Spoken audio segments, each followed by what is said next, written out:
Hey everybody, today I wanted to review the 2020 horror movie, The Dark and the Wicked. This just came out in November, and I hadn't heard of it until just a few weeks ago. Around the same time that I saw the trailer for The Vigil, I saw this, and I watched The Vigil a few nights ago, reviewed that, and I had a extra 50% off of any movie on demand, and so I picked this because I was like, oh yeah, this looked pretty interesting based off of the few seconds of the trailer I actually did watch, because normally I don't like to watch trailers, but um, this was, I thought, a lot better than I was expecting, and I also think that the this is much better than the Vigil, which that was good, but everything that did really great. This also did, but I think in some ways a little bit better. This won't be a spoiler review, so you don't have to worry about that. I'll just kind of cover the plot and things I did and didn't like about it, and kind of try to make some comparisons to other movies. But I feel like this is in some ways its own thing. So if you're not aware of what this movie's about, it's basically there's this family, a mother, husband, um, son, and daughter, and they kind of are disconnected from each other. The husband and wife, know each other and live together on this rural farm in Texas, but the son and the daughter have kind of moved on with their lives, and you can see that there's some things that they've wanted for each other that haven't happened. The daughter wanted to get married and had a really good job, but that fell through. The son hasn't really talked to the family a whole lot. Has kids and a wife, but nobody really says anything to him, like happy birthday to the daughters, or things like that. Nobody really talks with each other in this family, and so whenever the father is dying and he's on his deathbed, and they all come to spend his last few days with him. He's at this point basically catatonic, and he's just living in a coma for the last few days of his life. The mother said, you guys don't have to be here. You should go, and they think it's because it's related to his death, or him dying, and but it's really there's something evil watching over this farm. The mother is aware of it, and whenever uh, they get into a brief little argument, whenever she says, you guys don't have to be here, you don't have to be with us. The son thinks it's because of the father, but she says it's not what you think. And then from pretty much that point on, you start to get a hint that something weird is watching over this farm.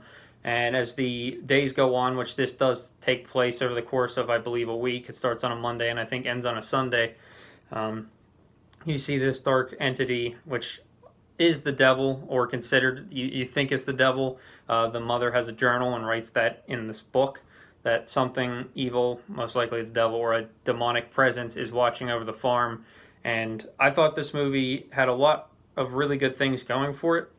Some of them I can't really get into because I don't want to give anything away, but I will talk about, I guess, the things that I really did like was the start of the movie. I think started off really strong, and it kind of goes almost in an unexpected direction really quickly. I thought that was really interesting. It starts off having some really dark imagery with apparitions, shadows forming in the background, ominous phone calls, some kind of gory stuff happens, and so I wasn't expecting it that soon in the movie, which caught my attention, and I was very interested, even in the slow parts as the movie went on. And it does not shy away from getting dark when it feels like it needs to be. There's some definitely a lot of blood in certain scenes, some gore, and there's some really just disturbing things in this that I thought were really beneficial to this movie. So that's, to me, where I really like the movie the most. There's also some deeper meanings in this movie, kind of about family and religion. Uh, Two characters are atheists, and actually, even the mother, the son and the daughter throughout this whole movie are atheists. And it's a scene with a priest, and the priest is coming over and talking to the mother. At one point, you find out the mother was talking to him, and they think that he kind of poisoned the mother's mind because they kind of hate the idea of religion, and the mother never believed in God and anything like that. But whenever, at one point, going through her pockets, the son, I believe, finds a bunch of rosaries or crosses, and so you see that religion is, she's basically trying to give herself to religion to kind of protect herself from this evil entity, and the family doesn't really like that, and so you kind of get a feeling of this being about a deeper meaning than just it's an evil entity watching over a farm. It's about family, being there for one another, but it's really also about religion and mainly Catholicism. I don't think there's really any other religions mentioned in this. At least I don't remember that. So, it being in Texas, that is, I believe, at least the main form of religion down south. But so those are kind of the pros of this movie. There are some cons that I think could have done better, but a lot of this movie has some ambiguity. It's not really ambiguous. Like, I got what it was trying to say and got what was going on, and I got even the final shot. It just took me a few minutes to process everything. Be like, okay, I get it now. As soon as the movie ends, which that was probably my biggest con of the movie at first, because I didn't quite understand why. The movie does just kind of have one of those endings where it just stops on a final shot, and I usually don't like that.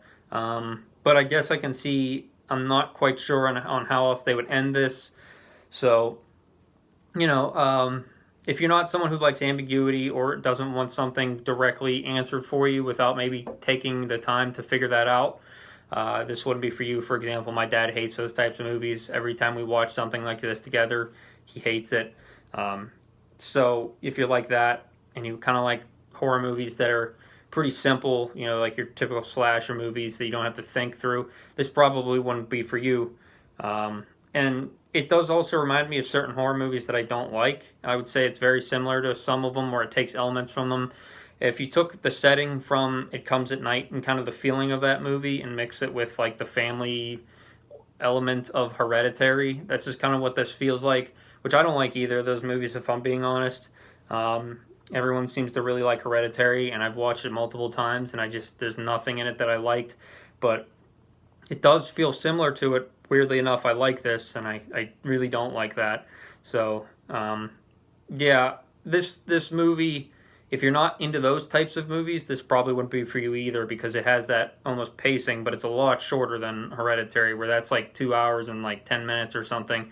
This is only an hour and a half, and it does go by fairly fast. Even during the slow parts, it doesn't drag on. But I think the first half is really where the best parts of this movie are. There's a certain part in the movie where you can feel the tone of the movie shift, getting darker, and you'd think that when it gets darker it gets better, but it's better whenever it's kind of just hinting around at what's going on and you're not even sure. I thought that was a little bit more interesting. You're seeing shadows on the walls, things creeping up on people, chairs moving by themselves, phone calls, things like that. But overall, I did think this was a really good movie. There's only like one or two things that I really didn't like, and I don't want to go too much into detail. I'll just say that there's one character throughout the whole movie that is extremely religious, and then just kind of on a moment, she kind of gives in to this demon or this devil and changes her whole character in a matter of seconds. And I thought that was a little bit strange, but I guess I could understand it. So that's kind of what this movie has in it. It's about how the devil influences you to do things instead of you just doing them on your own will. Instead of you, I guess, normally you wouldn't, a normal sane person wouldn't go and kill an animal or kill themselves or something.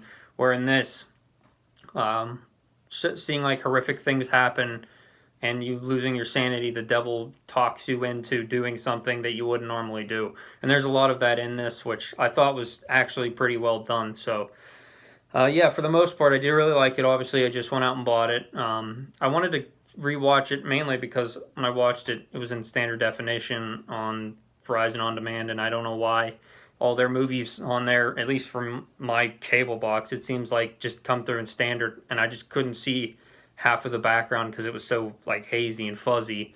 It wasn't even like DVD quality. It was like watching on an old TV quality. I was like, wow, this is bad. But I liked it enough to go out and buy it. So I really am interested in now seeing every little detail, because this has some really interesting background things that I did notice. There's really quickly in the beginning of the movie, this isn't really a spoiler. So there's a herd of sheep, and if you don't look closely in those sheep, there's a flash of lightning, and it blends in really well. There's a white-faced like demon thing hiding in the sheep, and I just thought very quick. It's literally like as fast as you can snap your fingers. It's on the screen, and I thought that was really cool. And I would really like to see it in high definition to really know what I was looking at. I saw a face, and that was really all I saw. So, um, yeah, if you're interested in a movie like this, or movies like It Comes at Night and Hereditary, if you think you like that, you probably will like this. But weirdly enough, I hate those movies, and I like this a lot. So I can't really say who this is for exactly. It's just a really interesting movie that I thought was up there in my favorites of last year. I usually only go to see horror movies in the theaters, maybe every once in a while a comedy. So whenever I found out about this would have definitely been one that would have been nice to see in the theater, but because of COVID and everything, we didn't get that opportunity, and it went to on demand, and I believe it's on some other streaming service. But yeah, let me know if you guys have seen The Dark and the Wicked, what you thought of it, and I'll be talking to you guys soon with some more either reviews or something else that I'll come up with. So thanks for watching. I'll talk to you guys soon. See you.